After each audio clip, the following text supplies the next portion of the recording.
하나님께서 천사를 어떻게 지으셨는가? 하나님께서 천사를 영으로 지으셨다. 영입니다. 그러니까 이게 우리가 흔히 말하는 그 진화론에서 아메바가 변해서 사람이 되거나 천사가 된 건 절대 아니에요. 하나님께서 천사는 천사로, 사람은 사람으로 만드셨는데 사람에게는 특별히 육이라는 게 있잖아요. 육. 그런데 천사는 육이 없어요. 영으로 지으셨다. 이는 불사의 영이다. 죽지 않는 영이다. 그 말이에요. 죽지 않는 불사의 영이며 거룩하며 지식이 탁월합니다. 네, 지식이 아주 탁월해요. 능력이 강대하고 하나님의 계명을 지키고 그 성우를 찬송케 하였으나 변할 수 있게 지으셨다. 영이면서 지식도 있고 거룩도 하고 능력도 있고 강하기도 하지만 천사는 하나님처럼 그런 불변하시는 영은 아닙니다. 불변하는 영은 아니고 변한다. 그 다음에 또 뒤에 한번 또 나와요. 그 섭리로 어떤 천사들을 고의로 만회할 수 없게 죄악으로 타락하여 영벌을 받게 허용하셨는데 그것과 그들의 모든 죄를 회개하여 정리하시어 하나님께 영광이 돌아가게 하셨고 남은 천사들은 앞에 있는 천사는 타락한 천사예요. 남은 천사들은 성결하고 행복하게 세우시어 그 기쁘신 뜻대로 사용함. 하나님의 도구죠. 그 기쁘신 뜻대로 사용하심으로 그의 본능과 긍휼과 공의의 집행에 수종들게 하셨다. 그러니까 천사는 하나님의 심부름꾼이고 우리를 위한 심부름꾼이기도 합니다. 하나님의 명을 받들어서 우리를 위해서 일하는 그런 천사죠. 천사의 종류에 대해서는 다음 주에 구체적으로 한 번 더, 다음 주에는 천사에 대해서 하겠습니다. 그래서 물론 이것은 학자들의 의견입니다. 그리고 신학 사상이기 때문에 신학은 변해요. 그리고 학자들마다 견해가 다릅니다. 그래서 내 견해가 맞다라고만 말해도 안 되고 누구의 견해는 틀리다 그렇게 말해도 안 돼요. 그러니까 학자들의 의견은 다양할 수 있다. 천사는 천사 빨간색으로 나오네요. 천사는 우리가 이제 발음할 때 엔젤이 아니고 에인졸. 천사 발음할 때 보면 한국 사람들은 발음을 엔젤 근데 엔젤이 아니고 에인졸입니다. 에인졸인데 이 천사는 위치가 어디냐 이제 그런 문제가 신학적으로 대두가 되죠. 그러면 어느 날에 하나님께서 천사를 만드셨는가 이 문제죠. 사람이 변해서 천사가 된 것도 아니고 아메바가 변해서 천사가 된 것도 아니고 하나님이 천사는 천사로 만드셨다. 그러면 하나님께서 6날 동안 6일 동안 세상을 창조하셨는데 그러면 천사의 창조에 대해서는 창세기에 기록이 되어 있지 않아요. 네. 그러면 천사는 어느 날에 창조가 되었느냐? 네. 학자들에 따라서 여러 가지 이야기들이 있어요. 천사는 하나님의 피조물이다.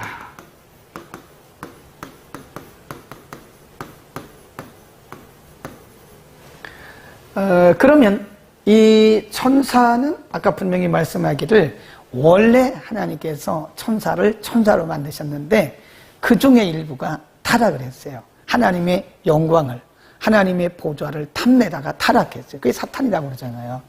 네. 그래서 교만한 것은 사탄의 속성이에요. 하나님의 영광을 넘보다가 우리가 성경 가운데 가장 먼저 기록된 성경이 뭐라 그러죠? 창세기죠. 창세기. 가장 먼저 기록된 성경이 창세기입니다. 근데 창세기하고 비슷한 시기에 기록된 성경이 있어요. 그게 욥기입니다. 욥기. 창세기와 욥기는 거의 비슷한 시기에 기록이 됐다. 그래서 우리가 성경을 나눌 때, 장르별로 나눌 때, 모세오경, 또 역사서, 또 시편, 문학서, 또 선지서 이렇게 나누잖아요. 네? 요즘에 보면 연대기 성경이라는 게 있어요. 연대기. 성경을 연대기적으로 배열을 해놨어요.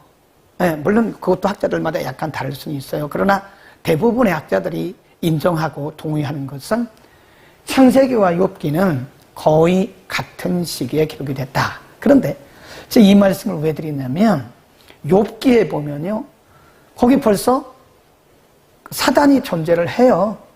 욥기 1장에 보면, 네, 그 사단이 존재를 합니다.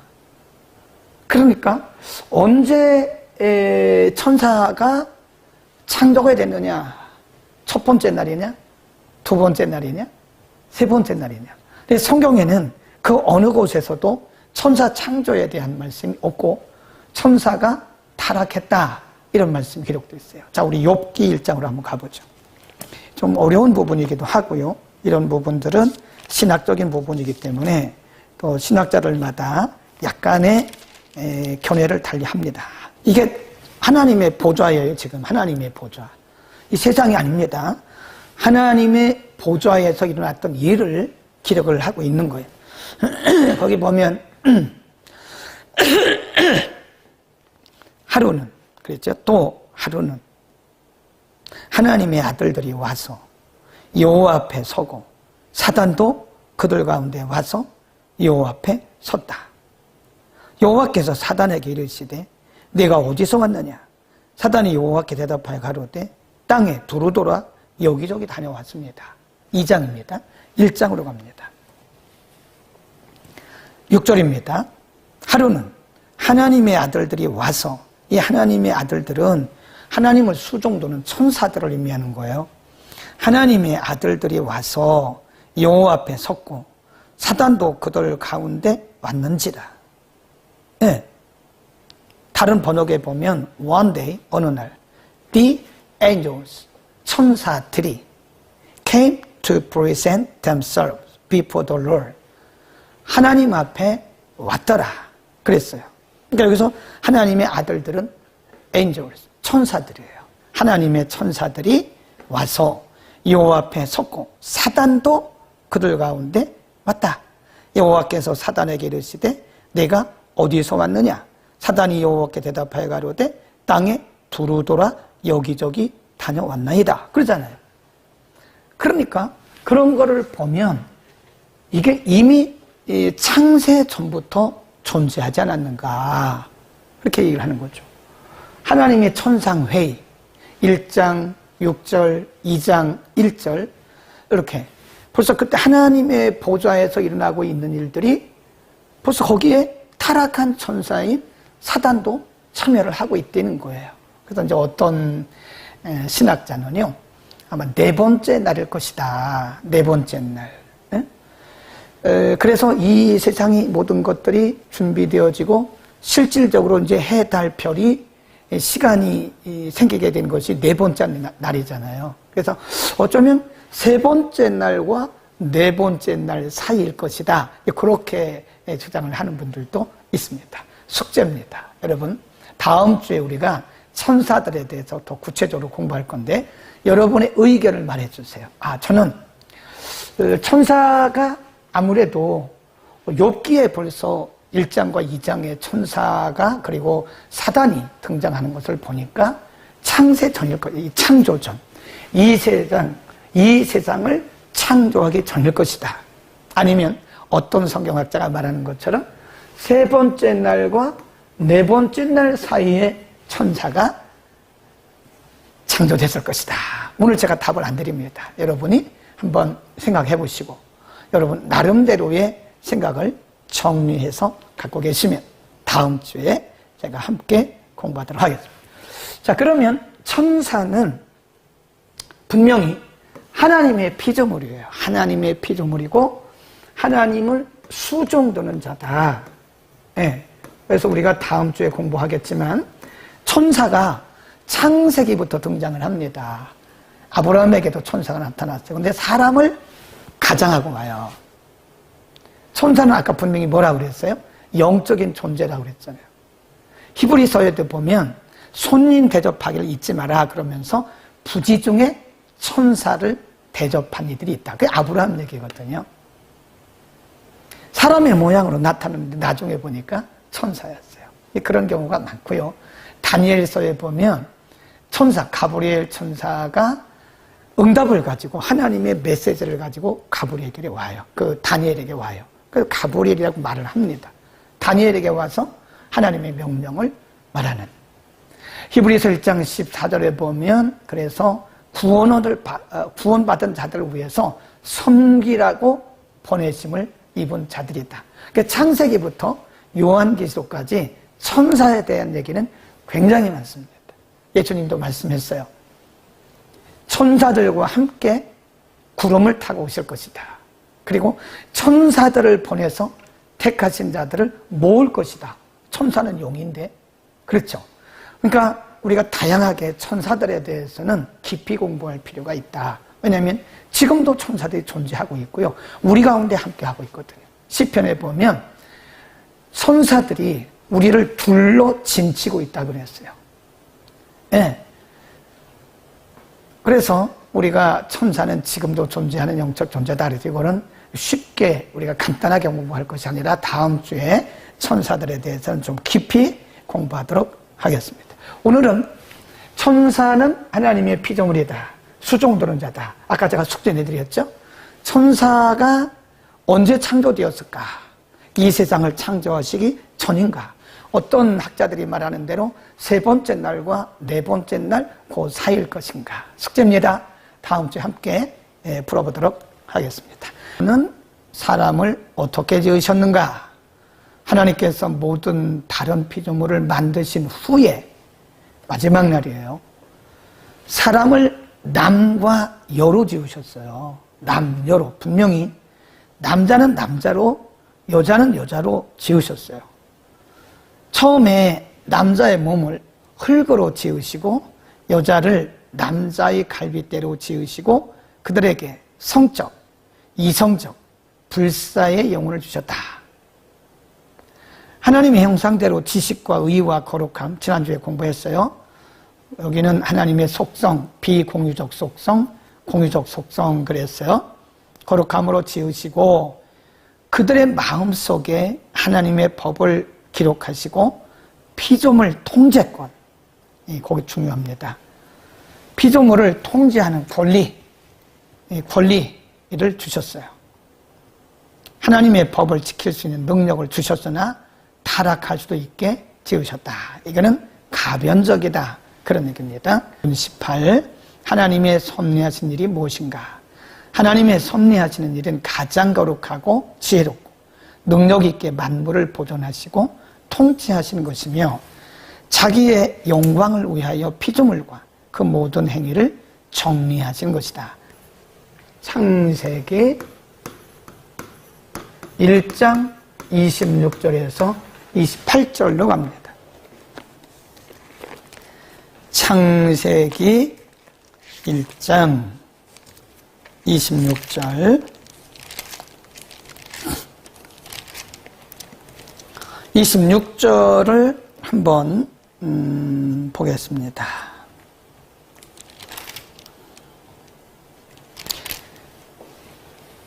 하나님이 가라사대 우리의 형상, 그 줄거놓으세요. 우리의 형상을 따라 우리의 모양대로 우리가 사람을 만들고 그로 바다의 고기와 공중의 새와 육축과 온 땅과 땅에 기는 모든 것을 다스리게 하자. 하나님의 대리죠. 대리권을 위임하신 거예요. 그리고 27. 하나님이 자기 형상 곧 하나님의 형상대로 사람을 창조하시되 남자와 여자를 창조하셨다. 28. 하나님이 그들에게 복을 주시며 그들에게 이르시되 생육하고 번성하고 땅에 충만하라. 땅을 정복하라. 바다의 고기와 공중의 새와 땅에 움직이는 모든 생물을 다스리라. 여기도 역시 같은 말씀이죠. 26절에 하나님께서 하나님이 형상대로 지음받은 인간들에게 위임하셨어요. 이 세상을 다스릴 청지기로서의 고난을 인간에게 위임하신 겁니다. 하나님이 하시는 건데 사람을 통해서 하시는 것이다. 하나하나 공부하죠.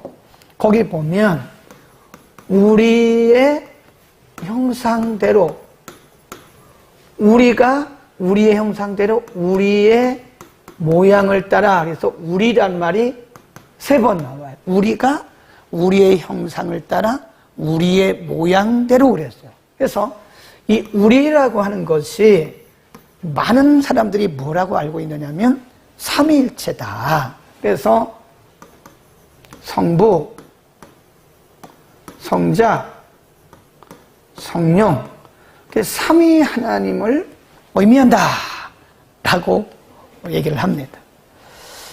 저도 그렇게 이제 한때 가르쳤죠.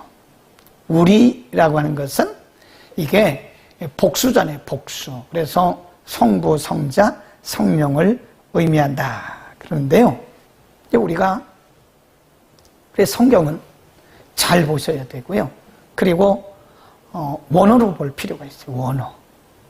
물론 우리말 성경은요 개역입니다. 개역. 개역이란 말은 RSV라고 하는 영어 성경을 그대로 번역한 거예요. 그러다 보니까 옛날에 번역했죠. 1950년대 초반에. 그러니까 번역상에 어휘가 옛날 어휘가 많아요.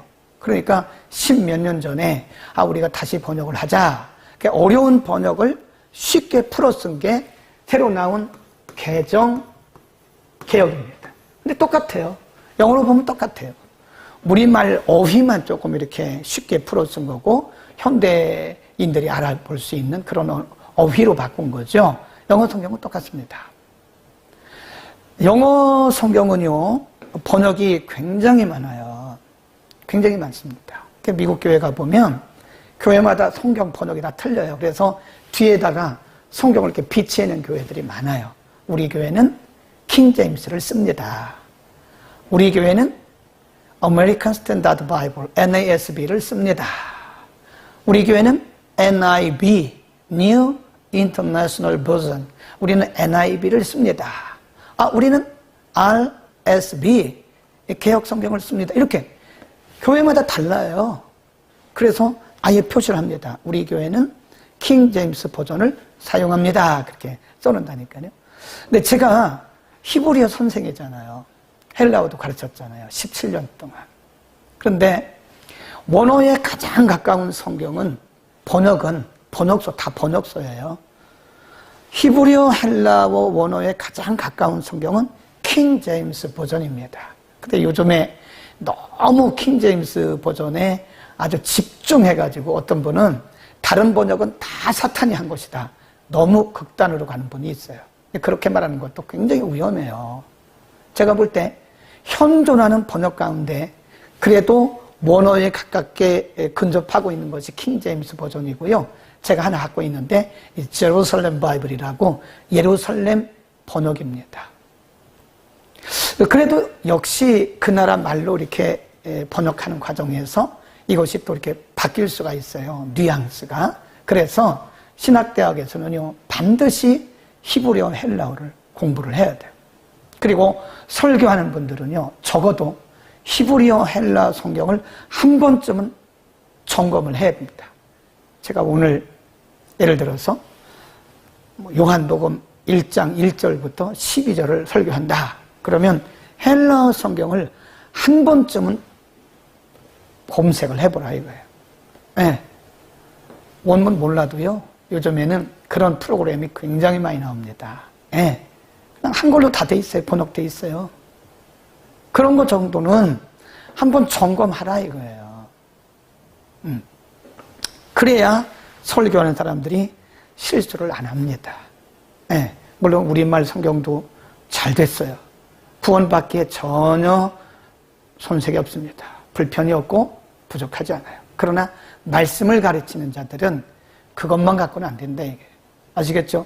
오늘 여기 말씀 전한 교역자들이 많이 들어왔는데 그래서 신학을 깊이 공부해야 되고 적어도 헬라어, 히브리어, 영어는 기본적으로 해야 성경답고 쉽게 가르칠 수가 있다 하는 얘기를 조금 말씀을 드렸고요.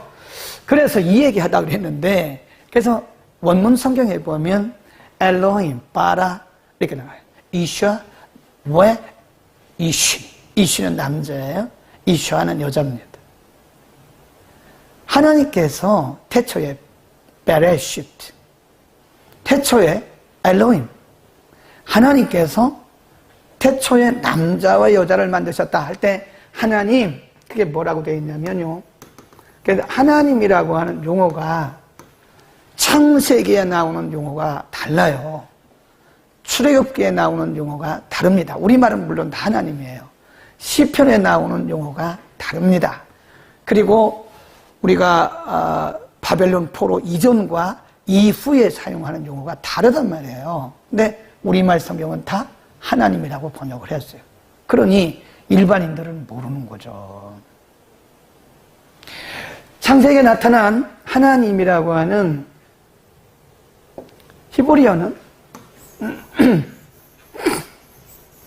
히브리어는요, 이게 목사님이 자랑한다고 생각하지 마세요. 가끔 그런 분들이 있어가지고 자기 자랑한다고 절대 자기 자랑하는 거 아니에요. 성경을 제대로 가르치려고 하는 겁니다. 하나님이라고 하는 용어가 이렇게 됐어요. 엘. 이게 알렙이거든요. 엘. 이게 모음입니다. 그래서 이렇게 하면 엘이 엘. 엘이 하나님이란 뜻이에요. 엘 샤다이, 엘 로힘, 엘, 보면 뭐 여러 가지 나와. 아도나이 여러 가지 나옵니다. 엘, 이 말은 하나님이란 뜻이에요. 엘. 근데 여기 보면 엘 이렇게 오가 들어가고요. 그 다음에 이게 M입니다. M. 그래서 히브리어에서는요, 끝에 이렇게, 그러니까 여러분 참고로 알아두세요. 참고로. 이런 거는 참고로 알아둬야 됩니다. 언어학자가 아니면 몰라요. 참고로 알아셔요. 참고로. 이 끝에가 뭐로 끝났냐면 임 이렇게 끝났어요. 여기 이제 H거든요. 히읗. 그래서 이거를 L이죠. 여기 로입니다. 로.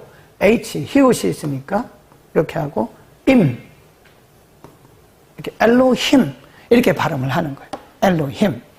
그런데 이제 그게 중요한 거예요. 이제 문법에서, 히브리어 문법에서 끝이 이렇게 복수형으로 끝나는 것은 복수를 말하는 경우도 있고, 이게 복수형이거든. 엘로힘. 그러니까 이거를 번역하면서 뭐라고 번역하면 우리라고 번역한 거예요. 복수로. 이해하시겠죠? 이게 임으로 끝나면 이게 이제 이게 복수형이거든요. 그러니까 사람들이 우리네, 그러니까 우리의 형상, 우리의 모양 이렇게 번역을 한 거예요. 그러니까 이게 성부 성자라고 신학적으로 해석을 하는데 의미는 맞아요. 그런데 원래 이게 복수형이 들어가면 이게 뭘 의미하냐면 능력자를 상징하는 거예요. 능력자, 전능자. 이 전능자를 상징하는 거예요. 엘로힘, 그러면 전능하신 하나님, 그런 뜻입니다. 이해하시겠어요? 그러니까 이거를 하나님께서 말씀하시기를 하나님의 모양과 하나님의 형상대로, 전능하신 하나님의 모양과 전능하신 하나님의 형상대로 사람을 만들자, 이렇게 된 거라 이거 말이죠. 그러니까 창조주 하나님이 전능하시다, 무에서 유를 창조하실 수 있는 분이라는 것을 강조하기 위해서 이런 용어를 썼다는 거예요. 그런데 어쨌든 번역상의 문제이기도 하고 사람들이 의미를 설명하면서 이거를 복수로 해석을 해가지고 우리가 우리의 모양과 우리의 형상대로 사람을 만들자. 그러니까 우리는 이거는 성부, 성자, 성령이다. 벌써 삼위일체 하나님께서 세상을 만드신 거다. 그 의미는 맞다니까요. 그런데 우리가 깊이 보면 그런 뜻이 아니었을 수도 있다. 그것은 전능하신 엘로힘이라고 하는 것은 복수라기보다는 전능하신 하나님을 설명하기 위해서 무에서 유를 창조하시는 전지전능하신 하나님을 가르치기 위해서 엘로힘이라는 단어를 썼다. 저는 그렇게 보는 경향이 크다. 이렇게 말씀을 드리고요. 그 다음에 지우겠습니다. 꼭 이해를 하셔야 돼요. 그러니까 어디 가서 누가 물어보면 이래서 이렇게 된 거라고 언어학적으로 보면 이런 뜻도 있다고 설명을 할 수 있어야 돼요. 네. 그 다음에 창세기로 다시 갑니다. 형상, 우리의 형상대로 우리의 모양 그랬어요. 형상, 모양, 이게 image, likeness 그렇게 되어 있어요. image 또는 likeness 이랍니다.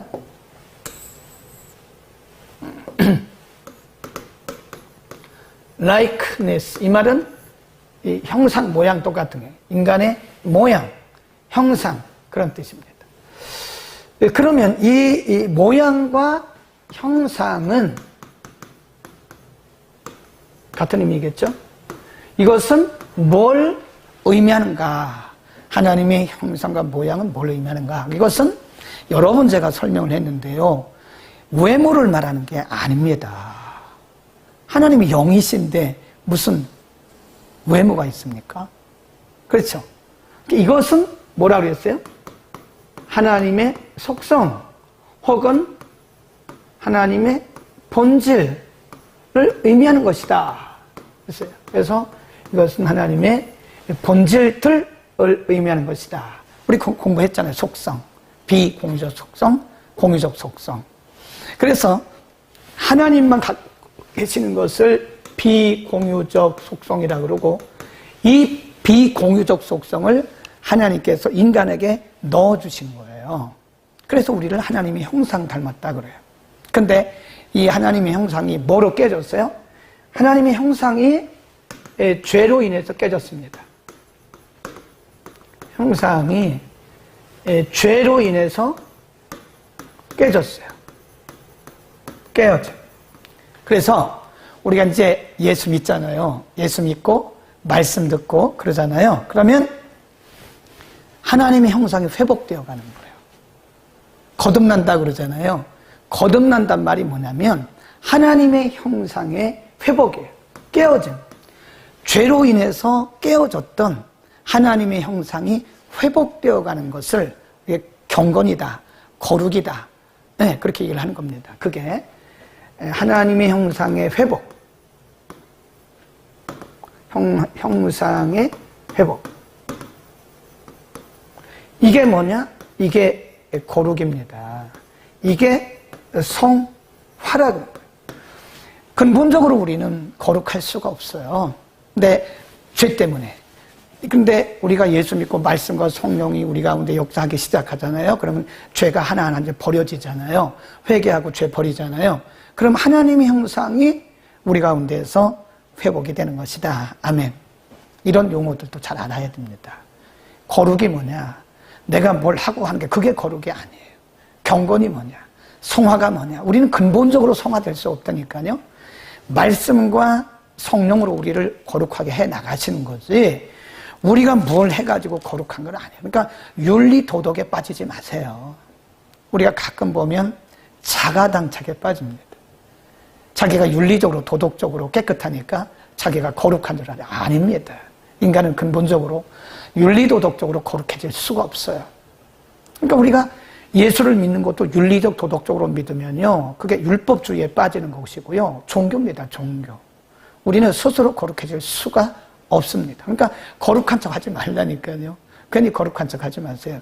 괜히 의로운 척 하지 말라고요. 의롭기는 뭘 의로워요. 우리는 의로울 수가 없어요. 죄의 영향력이 있기 때문에. 그러나 말씀과 성령이 우리를 자꾸 이렇게 회복시켜 나가요. 뭐를 회복해요? 하나님의 형상. 그러면 우리가 거룩해지는 거예요. 경건해지는 거예요. 내 노력으로 되는 것이 아니라 하나님의 말씀과 성령이 우리를 거룩해 가도록 만들어가요. 그래서 우리 가운데 하나님의 형상이 회복되는 거다. 그러니까 은혜 받는 거는요 하나님의 형상의 회복이라고 보시면 돼요. 그 은혜가 충만하면 우리의 지력도 회복이 됩니다. 틀림없이 회복이 돼요. 우리의 영적 시력도 회복이 돼요. 네, 영적 청력도 회복이 됩니다. 하나님의 형상이 회복되어 가면서 우리의 성품이 회복이 되는 거예요. 아멘. 그런 겁니다. 예. 늦게 시작해서 조금만 더 하고 다음 주에 또 하도록 하겠습니다. 형상, 그 말씀했고요. 그 다음에 사람을 만들고 그로 바다의 고기와 공중의 새와 육축과 온 땅과 땅에 기는 모든 것을 다스리게 하자. 28절 보세요. 하나님이 그들에게 뭘 주셨어요? 복을 주신 이유가 뭐냐? 여기에 중요한 하나님의 메시지가 들어있어요. 하나님이 인간들에게 복을 주시며 그들에게 이르되 생육하고 번성하여 땅에 충만하라. 땅을 정복하라. 바다의 고기와 공중의 새와 땅에 움직이는 모든 생물을 다스리라. 하나님 위임하신 거, 위임. 우리가 그거를 하나님의 위임 명령이라 그랬어요. 뭐라 그랬어요? 생육하라. 네. 번성하라. 충만하라. 다스려라. 네. 이거 위임 명령이에요. 하나님 위임 명령. 정복해야 돼요. 우리가 말씀으로 세상을 정복해야 됩니다. 복음으로 세상을 정복해야 돼요. 우리가 왜 이렇게 땀 흘리면서 수고합니까?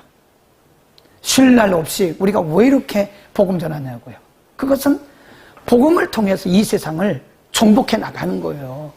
네. 우리가 밥만 먹고 하나님의 은혜만 누리면 안 됩니다. 하나님의 주신 은혜를 세상을 정복하는 일에, 불신 세상을 정복하는 일에 어떤 방법을 통해서든지 우리는 세상을 정복하는 일에 하나님의 위임 명령을 받은 자들이에요. 아멘. 우리는 그리스도의 제자들은 쉴 날이 없어요. 계속해서 세상을 정복하는 거예요. 다스리는 거예요. 세상에 충만해지는 거예요. 물이 바다를 덮음같이 하나님을 찬양하는 사람들이 세상에 가득 차도록.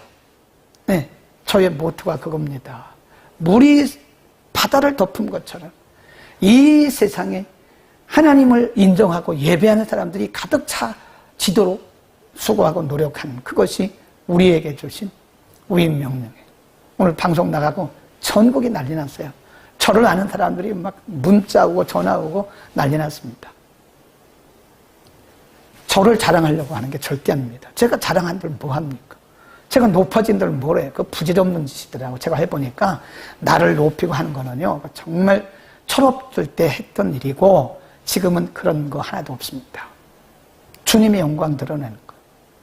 어쨌든 이래서 복음을 전하고 어쨌든 주님의 나라가 확장되는 거죠. 여러분도 마찬가지예요. 여러분이 유명해지는 게 목적입니까? 아니죠. 여러분이 사업 많이 해서 돈 버는 게 목적입니까? 아니죠. 그 앞에 보세요. 28절 맨 앞에 보면 하나님이 그들에게 복을 주시면서 말씀하신 거예요. 그러면 28절 맨 앞에 하나님이 그들에게 복을 주시며 말씀하셨어요. 생육하고 번성하고 땅에 충만하라, 다스려라, 정복해라. 복을 주신 이유가 뭐예요? 위임 명령 때문에 그런 거예요. 네? 미션. 위임 명령을 우리가 미션 그럽니다. 미션이란 말은 선교라는 뜻도 있지만 사명이란 뜻이에요. 사명. 선교도 사명이니까요. 네. 미션. 이 사명을 감당하기 위해서 하나님이 뭘 주셨어요? 복을 주셨어요. 이 blessing. 그래서 제가 늘 하는 얘기가 뭐예요? The blessing is the mission. 축복은 사명이다. 사명은 축복이다. 같은 거예요, 이게. 그러니까 우리가 복만 잔뜩 받고 사명 감당하지 못하면 그거는요, 하나님의 위임 명령을 거스리고 있는 거예요. 하나님 우리 건강 주신 이유가 뭐예요? 하나님의 사명 감당하라고 주신 거예요. 하나님 우리에게 오늘도 보는 눈, 듣는 귀, 말할 수 있는 입, 걸을 수 있는 다리 왜 주셨어요? 하나님의 사명 감당하라고. 하나님은 오늘 우리에게 아침 먹여주셨죠? 조금 있으면 점심 먹어야 되죠? 조금 있으면 저녁 먹어야 되죠? 간식 먹죠? 왜 하나님 우리에게 먹여주시는 거예요? 사명 감당하라고. 하나님 우리에게 좋은 옷을 주셨어요. 이거 멋쟁이로 살라고 그런 게 아닙니다. 멋내라고 그런 게 아니에요. 복음 전하라고, 복음 전하라고. 복음 전하라고. 오늘 방송 나가고 어떤 분이 전화 왔어요. 목사님 계좌번호 주세요. 그래요. 왜요? 그랬더니 목사님 하시는 사역이 이렇게 중요한데 내가 목사님을 몰라봤습니다. 제가 적지만 선교비 내겠습니다. 그러고 제가 조금 이따 하라고 했어요.